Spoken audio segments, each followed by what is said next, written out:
and he told me what it was like, and I knew because my parents went to Nova, and my wife's from Moorestown, so like, okay, yeah. The first gift I ever got my wife wasn't like a watch or something or a ring. It was a McNabb jersey signed. That's a keeper, Chris. That's a keeper right there.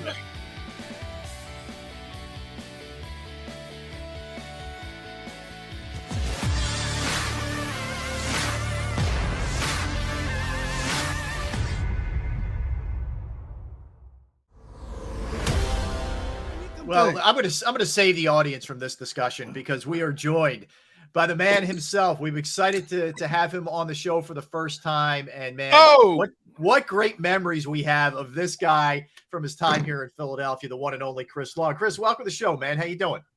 It's great. It's great to be here. It's great to see familiar faces. Right. What's up, Chris? What's the deal, man? Dude, not much. Just being retired and trying to, find the right lighting for this podcast. I'm just like, it's not like you do a podcast or anything where you know how to have some good lighting. Right? It's easier. It's so much easier to do my podcast. Like it feels like, But when you get an invite from one of your buddies, you're like, man, I need one of these professional lights. And the whole thing. I never have one. So yeah. Hey, let me tell you how big time Chris is now in the podcast game. So I hit him up, a couple of days ago, which I shouldn't have done because he's so busy. I hit him up at the last minute and he was gracious enough to still come on.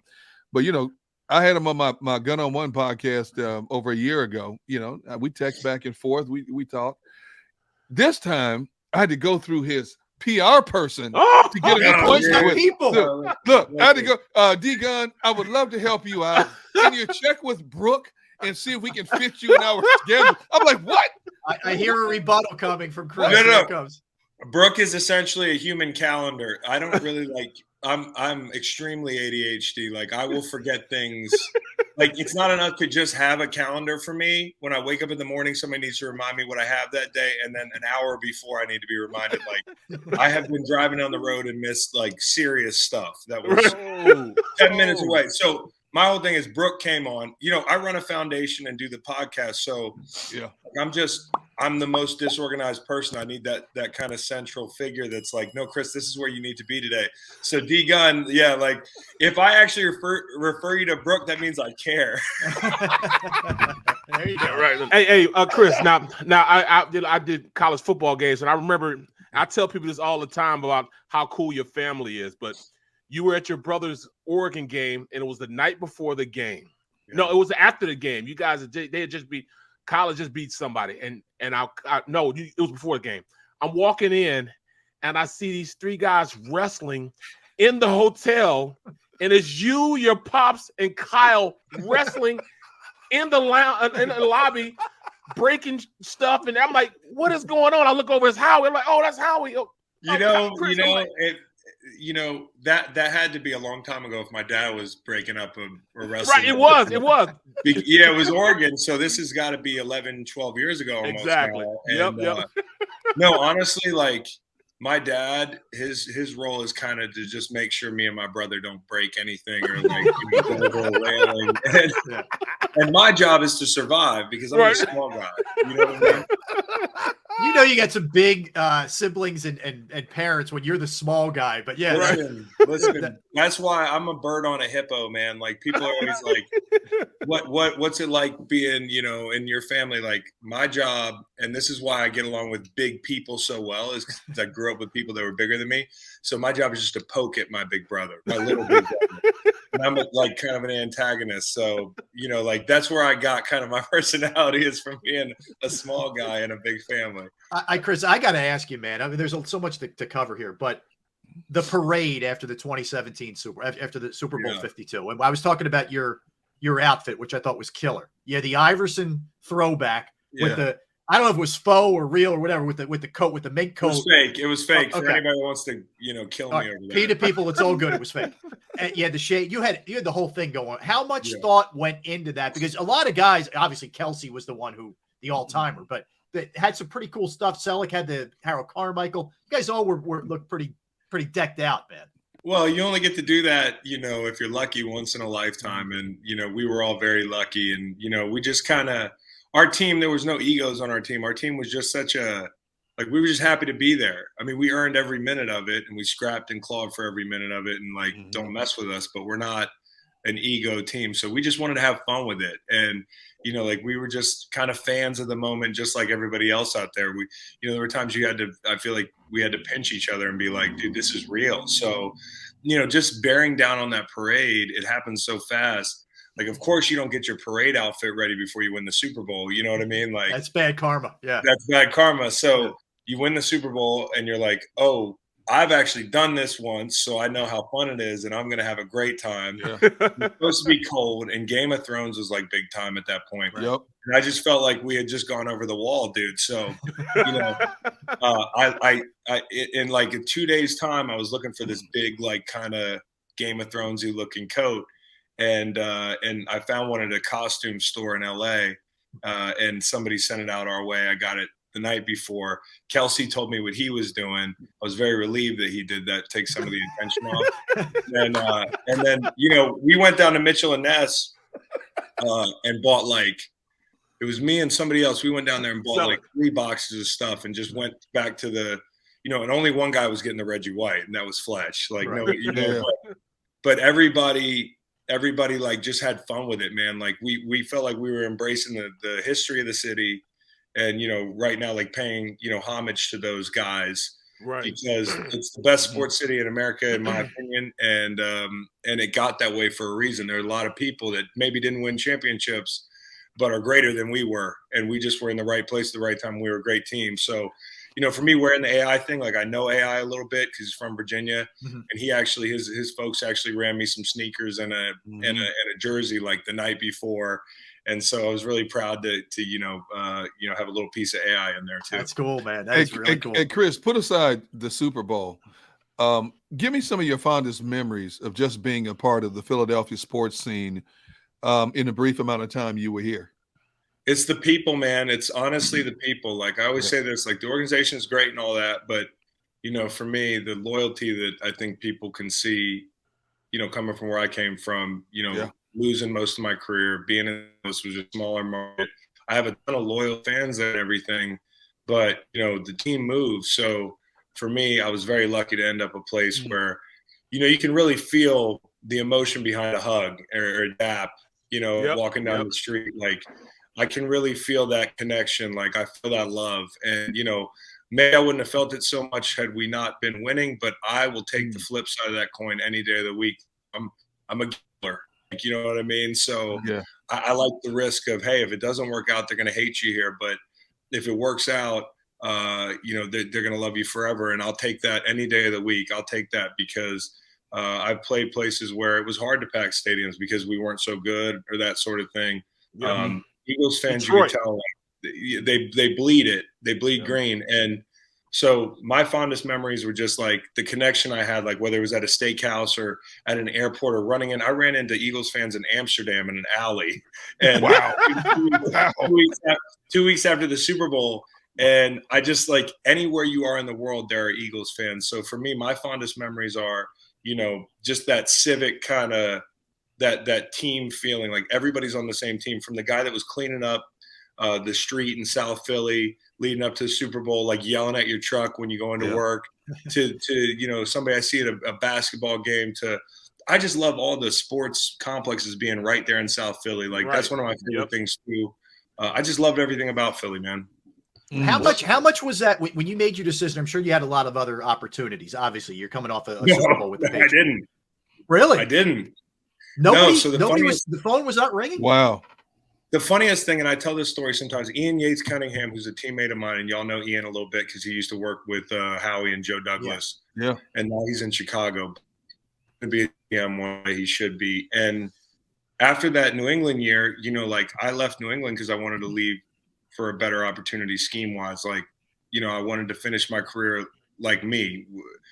Everything that led me to that point were, some injuries and some disappointments and getting cut in St. Louis.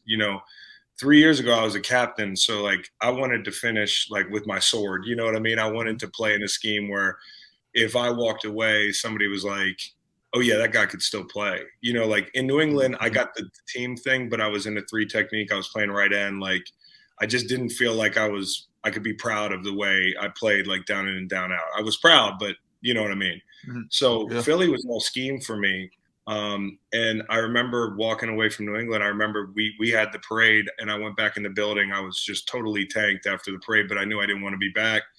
And I went in and shook the coach's hands and was like, hey man, like, I appreciate it, but you know, I'm moving on. And I think a lot of people, when you move on from New England, kind of wonder why the hell you're moving on from New England. Like, people almost assume something's wrong with you. But I was getting ready to watch. I was watching the Falcons leading up to the Super Bowl. I was sitting in a hotel ballroom in Houston, and I'm 100% focused on the game. But when you're watching tape, you can acknowledge what you see. And I was watching BG, Fletch, Vinny, Bo, all those guys get after Matt Ryan on end zone tape. And I remember thinking to myself, like, that shit looks fun. And it just was like a fleeting thought. And then when I finished, you know, I was looking around at teams that I could get on the field. Like, that was, you know, I'm a football player. I'm not in love with the lifestyle. I love playing football. And I saw an opportunity to maybe be a third end or maybe be a starter, but definitely to play on third down, which is the most fun thing, especially at my age. And I actually reached out to Ian because I wasn't getting any calls. And Ian actually hit up Joe Douglas, and Joe was like, yeah, let's do this. I like Chris, like, but nobody was calling. I called the Eagles. You know what I mean? Wow. I never knew that. I never knew that. That's I thought maybe because your dad played here in college, you knew Philly was a cool town, you know, all those. Yeah, well, that was part of it. Part of it was like talking to Connor Barwin. After the talks got serious, you know, I was buddy with CB, and I was like, dude, like, because he was going to LA, where those were all my old teammates, and I was coming here, and me and CB kind of rapped and talked about, like, you know, our shared experiences and kind of gave each other advice. And he told me what it was like, and I knew because my parents went to Nova, and my wife's from Moorestown, so like, the first gift I ever got my wife wasn't like a watch or something or a ring. It was a McNabb jersey signed. That's a keeper, Chris. That's a keeper right there. Hey, Chris, not to detract you or anything, but people in our comment section want to know, what was Chris Long doing in an alley in Amsterdam? I'm just saying. What do you think I'm doing in an alley in Amsterdam? I'm just saying, bro. Hey, you win the Super Bowl, Gunner, you go to any alley in any place in the world. Look, man, inquiring minds want to know. So, I mean, obviously, I was looking for a place to smoke, but honestly, we were there because I always stop over in Amsterdam on the way to Kilimanjaro to Tanzania, because all the flights go through 1, 2 time to do, you know, my water boys deal with our veterans and our retired players or our active players. Connor did it, Bo did it, Haloti did it amazingly, and you know, like. We just have so much fun because we stop over in Amsterdam. Well, not everybody does. I make sure that I stop for a day, and then we go down there. And when I tell you I ran into people on the mountain, like, I had this. They made me this banner. This is 2 weeks after the Super Bowl. We're up at like 10,000 feet.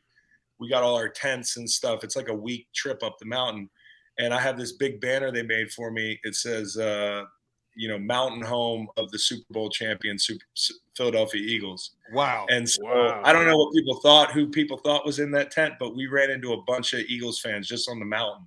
So they're everywhere. Like, we were summiting at 19,000 feet, and I stopped to talk to 2 Eagles fans for 15 minutes, and like, every minute counts up there. But I just love it. They're everywhere, dude. You know what? Awesome. Just going back to the Eagles, and you know, we're still trying to replace your sack, you know, production. You know, we're still trying. Hopefully we got it this year. But pressures. But how do you feel? How do you feel about you know, the way Doug left, the new coaching staff? You know, what are you thinking about that? Well, I love Doug, man, and I'm rooting for Doug in Jacksonville. I think if you talk to players, you find out a lot about coaches, and when you hear what a player says or doesn't say about a coach, I think that's where you learn the most about.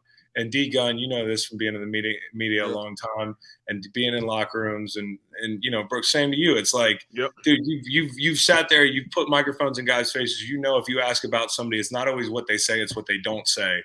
Right, and like, right. Whenever you ask somebody about Doug, I think you'll find that, you know, people will tell you he's, you know, a motivator. He's a player's coach. He worked us really hard. like camp was as hard in Philly as it was in New England. But the thing was, like, he made it fun, so you didn't feel like you were working hard sometimes. Like, some days you'd look up and be like, damn, I'm really working my ass off today. And I was and that was and people wanted to go to battle for Doug. So I love Doug, and I owe him a lot. And him being in Jacksonville, I'm pulling for him. But, you know, that had soured. You know, there was a lot of quarterback drama. There was, you know, the you making shrines, you know, all that. Yeah. Oh yeah, the shrine. The shrine is so funny because I've had people when I've been like, you know, I've defended Carson as not being an axe murderer, which everybody thinks he's like this serial killer dude. Like, he's actually a good guy. It's just, you know, it's been tough sledding, hurt. But I always like would end up in these arguments with people online or something, which is a dumb thing to ever do. But, you know, they would be like, Chris, you don't know what you're talking about. Players built a shrine for Nick Foles. I'm like, you're talking to him. Dude, I was having, like, this was a classic keep it light thing. But anyways, you guys know, I mean, being in, let me decline this FaceTime. Being in Philly, you know, like, it's combustible when something's going wrong. Yeah. Right? Because people are passionate and they want to know what's going on and that sort of thing. And I just think it spiraled. And after you win a Super Bowl, it's so hard to keep that good mojo. And so even if you're not doing a terrible job, like, people really, you know, the pressure turns up. And so I think Doug's in a good place. And I really like Nick Sirianni, man. I was skeptical, but you know when I realized that he's a good coach is when he changed who he was as the year went on. He changed. Yep. You know what I mean? Like, because you guys know, coaches are some of the most stubborn people on the planet. That's right. That's right. Like, and this dude to be young and to be able to hold his own and be who he is, but also cater to the players a little bit without worrying about his ego and getting walked all over, and change the scheme offensively and say, hey, I screwed that up. You know, like, he just has a good humility about him. And then hearing from the players like Kelsey and Lane, like, when he got hired, that's all I care about. I'll ask the players, you know, like, and the players told me, like, they rock with this guy. So I'm really excited about Nick. And I'm excited about this coming year. I think they're going to be good. I think they are. Me too, bro. Me too, man. What do you think about Jalen Hurts, man? He's under a lot of pressure here. And a lot of it is warranted, but some of it is unfair because he's only been a starter in the league for 1 year. Yes. He's essentially entering his second season, right? Yeah. I mean, nobody was – I mean, like, the situation his rookie year was crazy. And, you know, last year I thought he showed promise. I'd like to see more consistency out of him, like any young player. You know, but the truth of the matter is we just won a Super Bowl a few years ago, so people's expectations are high. And I think, you know what, to his credit, he's the perfect kind of guy who can handle that pressure. Now, does he go out and prove it this year or not? Like, I don't know. I'm not into, like, making a prediction about what he's going to do this year because I want to see which Jalen we get. Do we get the Jalen, you know, from, you know, one of those games late in the season where the completions were hard to come, the Arizona, you know, half of the Dallas game, Jalen, or, you know, we've seen it. It's there. And the pieces are starting to fall into place around him. So I'm excited for him. I think anybody that tells you that he can't be a starter in the league is crazy, but I also think anybody that tells you that we have enough to know who the starter in 5 years is going to be is a little bit drinking the Kool-Aid. And that's what this prove it year is for. You know, that's what the flexibility in the draft next year is for. But like I said, one thing about this kid you can tell is I do respect what he's got going on between his ears. Right. He got leadership qualities. He's a football player. People want to follow him, and he's cool under pressure. So I think it's just going to be all about him, you know, kind of making wise decisions this year and continuing to develop, and we'll let the chips fall where they may, because the franchise is in great shape where they can go any way they want to go. Right. Chris doing amazing stuff since he stepped away from the game with waterboys.org. We love your podcast, man. Green Light Podcast. Thanks, but let me ask you, I think one of us. Yeah. we feel you. Trust me. You know what I mean? Yes. Trust me. Yes. Oh, man. But my question is, I think if my math's right, you were 33 after 18. And you still had a really good 18 season. People tend to forget, you know, the Eagles won a playoff game that year, in fact. Yeah. Any regrets from stepping away when you did, or do you look at it and say, you know what, in hindsight, it was the right thing? Sometimes I regret it. You know, sometimes I regret it because I know I could still play, but that's the other edge of the sword. You know, like, I know for sure that I got to go out playing at a high level. You know, like, you know, I should have had one of my last games, I should have had a 3-piece on Deshaun Watson. Like, there's nothing that I felt like I needed to prove anymore as a vet in this league. Like, my point was, to get back and not be the player I was in my prime, where I averaged double digits for 4 years, but it was more to be a guy that people were like, because when you play in St. Louis, nobody knows, like nobody's watching. So I had a lot of people that watched me late in my career, like they're always thinking of me as this role player guy. Right. And that does bother me a little bit. Like I was frozen in time at 3. But I'll tell you what, I played some really good football for a 33-year-old, and I was wearing out some young men. So I'm very proud of the way I went out. But at times, like, because you can still play, it does bother you a little bit. I mean, like, I'd be lying if I don't turn on an Eagles game and think, like, damn, that looks fun on third down at the link. But then you remind yourself of all the time away you have to spend so much time away from your wife and kids, the injuries, and more than anything, the BS politics, like dealing with people upstairs. Like, if you got a coach that wants you to not be there because you're older, or he has a favorite rookie, like, it's too much to forego a year of my life to take that chance. And you don't really know what standing you're going to be in with that organization, especially if you start over somewhere until camp. And I'm like, I'm not a quitter. So what I'm not going to do is, if I don't like my lot in September, I'm not going to walk away. So I made the decision when it was obvious to me that coming back to Philly wasn't an option, really. They kind of gave me you can come be a player coach.